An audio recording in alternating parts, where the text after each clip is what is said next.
કડી વિધાનસભા પેટા ચૂંટણીમાં રાજકારણ ગરમાયું છે। પ્રજાશક્તિ ડેમોક્રેટિક પાર્ટીના પોસ્ટર પર કાળો કલર નાખવામાં આવ્યો। પોસ્ટરમાં શંકરસિંહની પાઘડી પર કાળો કલર લગાવવામાં આવ્યો। શંકરસિંહ વાઘેલાએ ભાજપ પર ગુંડાગીરીના આક્ષેપો કર્યા છે। ભાજપનો ક્ષત્રિય સમાજ પ્રત્યેનો રાગદ્વેષ પેટા ચૂંટણીમાં દેખાયો હોવાનું શંકરસિંહે જણાવ્યું। ભાજપ આપ બંને પાર્ટી એક જ હોવાનો શંકરસિંહે આરોપ લગાવ્યો। કહ્યું કે આ બાબત વિસાવદર કડીની જનતાએ જાણી લેવી જોઈએ। અમારા ફોટા ઉપર પોસ્ટર ઉપર કાળા કૂચડા મારવા એક જાતની બીજેપીની વિકૃત માનસિકતા અને 160 જેટલા ધારાસભ્યો હોય ને એકાદ સીટ આમ તેમ થાય તો બહુ ફરક પડતો નથી, પણ જે રીતે એમને કડીમાં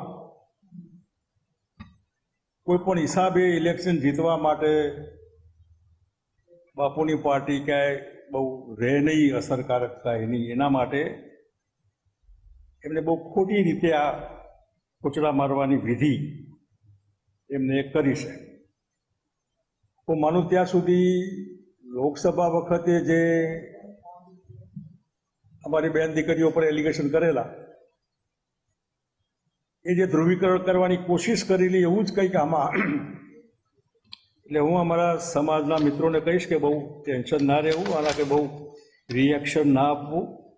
સ્વાભાવિક છે કે આ એમના હતાશાનું પરિણામ હોય।